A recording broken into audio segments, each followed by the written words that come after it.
Have you ever had a trip where nothing seems to go quite as planned? That's exactly what Tulum was for us.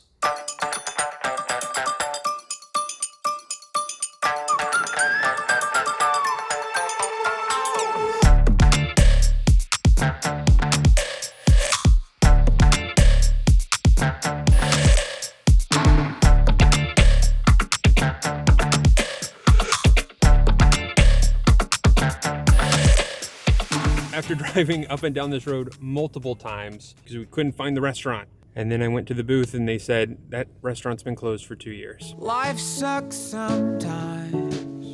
Bummed because that place looked good. It looked so good. The top review was like, this is the place to come if you want to avoid the Instagram influencers and get good cheap tacos on the beach. And I thought, this is it. We found our place. Apparently not. So far, this vlog hasn't started off to a great start, but that doesn't mean that it's going to be bad. Finally found breakfast. Just in our first few days in Tulum, our biggest complaint has been everything feels very American, which I guess you sort of expect in a resort town, but it's harder to find like good Mexican food. And we were able to find like chilaquiles for breakfast, which is, I wanted that over avocado toast this morning. So here we are. I have high hopes. It's got good reviews on Google. So I got the Azteca breakfast, scrambled eggs, chilaquiles, and a little tostada, I think. Looks really good. Sarah got the Mayan breakfast, which she doesn't know what it is, but it's good. Essentially, it's a tortilla with egg, cheese, peas, and then I think there's beans in there too, and then sauce. It's delicious, whatever it is. I'm not sure what the official name is. I just sort of looked at the menu and pointed, so that looks good. Yes. Got my tummy full. I paced myself. It was very good. Can't say that I really feel like putting on a swimsuit to go to a cenote right now, but I will float right now. Good breakfast, solid. I will say it is expensive for a Mexican breakfast. It is, but everything's expensive in Tulum. It's a good recommendation if you want to try Mexican breakfast, but not everybody in your group wants to. Maybe somebody wants pancakes. They have American breakfast in there too. It's a good option. And then today, we've got a lot going on, so we gotta get moving again. Let's go.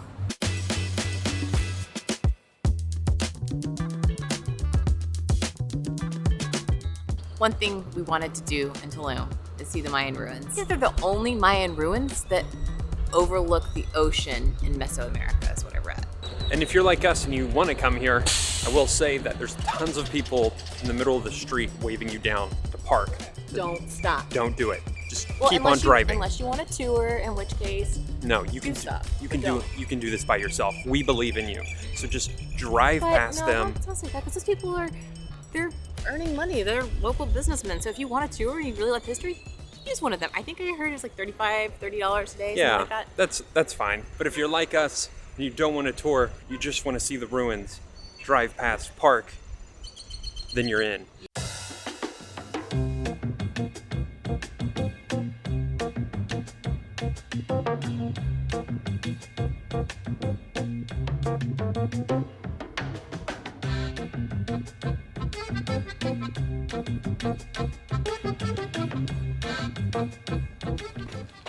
Sweating profusely, so I apologize. Honestly, this whole experience is chaotic and poorly signed. I'm excited to see the ruins, but just know if you're gonna come here, there's a tax and a fee for everything, and I have never been somewhere where there are more people trying to rip you off or to make a buck off you. I've seen good tours here. I've seen some really great English-speaking tours who are like pointing stuff out in the trees and guiding and giving history, and then we've seen other people who seem to have no idea what they're doing. They're just trying to make a buck. Do what you will with that. We did not book a tour because it's only $3.50 a person, 90 pesos to get in. Supposedly they charge 50 pesos per camera. We told him in 2 cameras, and the guy just went, 180. Like, he didn't charge us. Ignore all the people at the front gate. When you start to do the walk back, there's a new tax, and it's like 58 pesos per person. And you have to get a wristband. At first we thought he was ripping us off, and supposedly he's not. When you get to the gate to actually walk, like you walk all the way back past where you buy the wristbands. It's not that far, maybe a quarter of a mile. And that's where you pay the 90 pesos per adult. Something I want to say though is that some of our frustration is not at Tulum or the locals here. Some of it is, but much of our frustration right now is just tourists in general. Like, most of them are clogging up the entire pathway. They are not moving. Just part of being in a tourist place. Chris and I don't love tourist attractions. And I think that's part of our frustration, but it's also, you're trying to experience it, you're trying to work with the crowds, and then you have people who are trying to rip you off. I'm just not a fan of that. We don't typically like to complain on this channel, but Every now and then, we are honest. every now and then, I mean, we're always honest, but now we just want to warn other people when you come to Tulum, this is the actual experience. Instagram is a bull-faced lie. Trying to just we haven't gotten to the actual ruins yet. We're just walking back, and the path is shaded. Give them that. This is literally 2 minutes inside the second gate where you have to pay. I'm trying to rein it in so I can get out there and actually enjoy learning and seeing it. We're trying to put on a smile right now, but right now there's just this fury and rage inside both of us where we just want to punch a tree.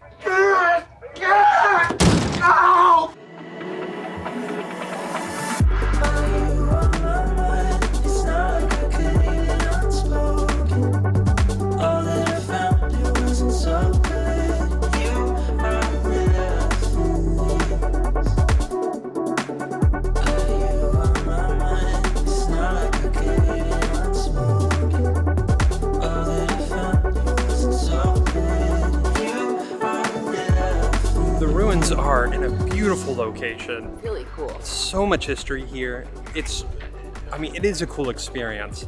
It's good signage too, so you can walk around and read it. You don't have to have a guide. I'm sure they'll teach you more, but the signs are pretty good. But it's a zoo.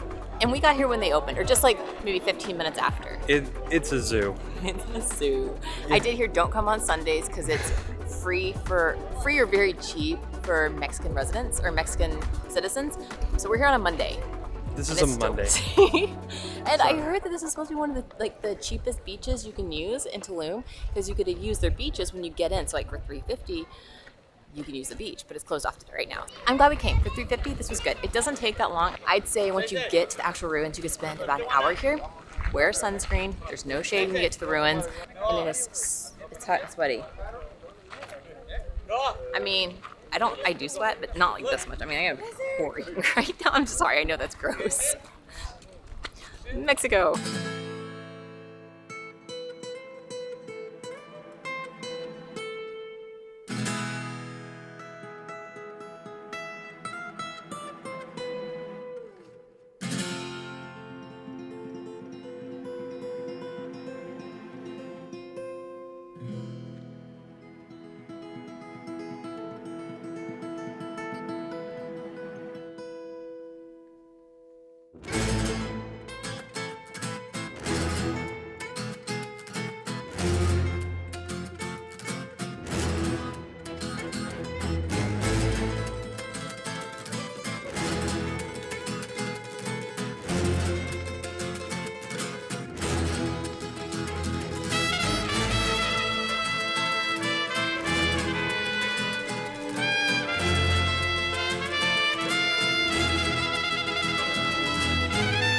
Just finished tacos. That is by far the best meal that we've had in Tulum. Hands down. And cheapest. And cheapest. They don't try to rip you off. They're really upfront and honest people. Super nice, authentic food here in Tulum, which is what we wanted. So good. So we got one order of chips and guac, one Mexican Coca-Cola. Chris got 2 tacos al pastor, and then 1 of the panuchos. And I got 2 vegetarian tostadas. So good, all of it. So good. 200 pesos plus a 40 peso tip. My personal opinion, their al pastor is superb. Really good. I think Mexico in general does that really well. That's their thing. I get kind of tired of meat, and their vegetarian tostada was really good. It was 10 of 10 recommend. We'll link it down below. But that is the best cheap meal that you can get in Tulum. So needless to say, after having those amazing tacos, we're left wanting something sweet. Going for the full Mexican food experience today. Saw this place driving around the other day. Looks good. Probably not the cheapest churros you're gonna find in town, but they look good. So we're gonna get some churros.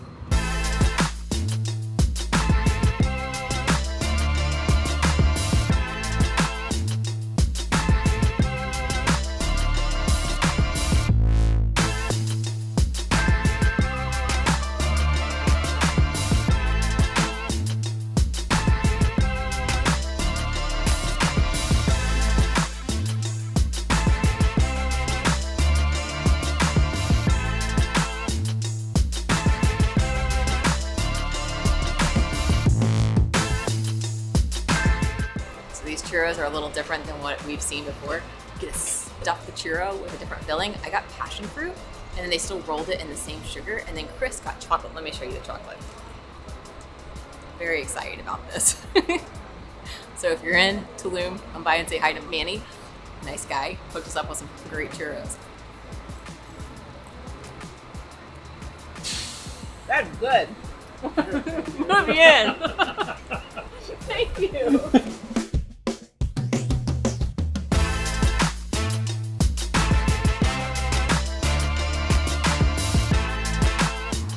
There's really kind of 2 or 3 different parts of Tulum. You have the hotel zone, which is where we're at currently, and then you have Tulum town, which is like Tulum Center. That's where we're staying.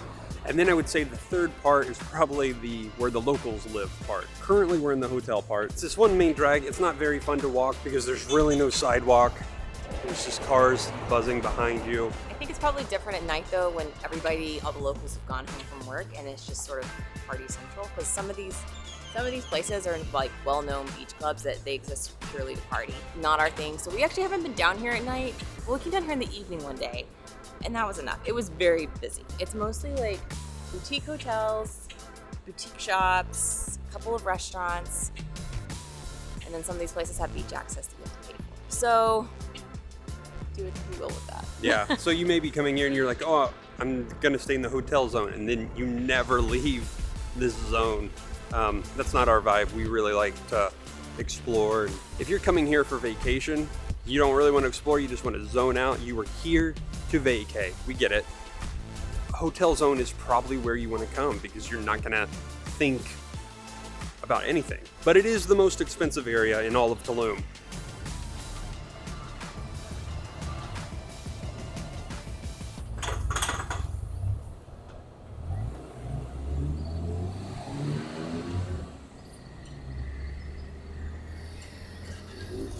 You can see that not everything in Tulum is all bad. We did have some fun, but for the majority of our time, Tulum just didn't resonate with us. Everybody raves about Tulum.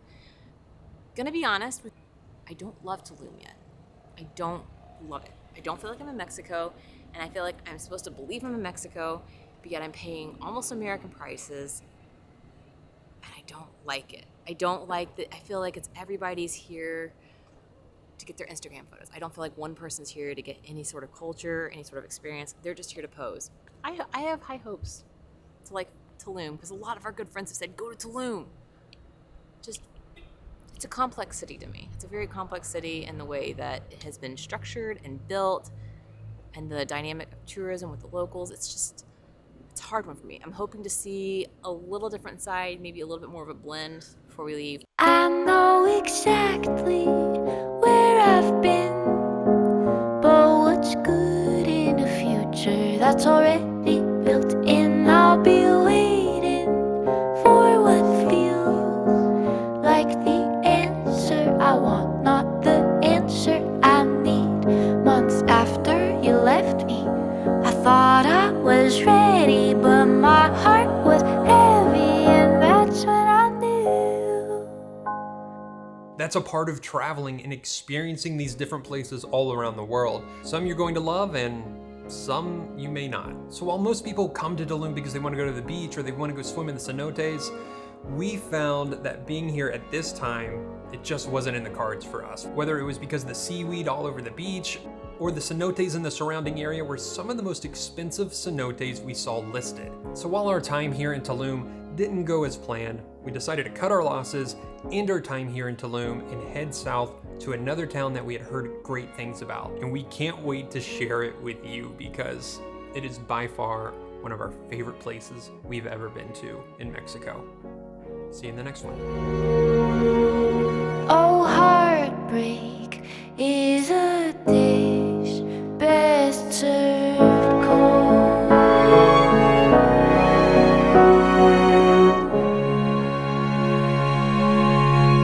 And on an unrelated note, but still causing a lot of frustration right now, there are tons of mosquitoes biting.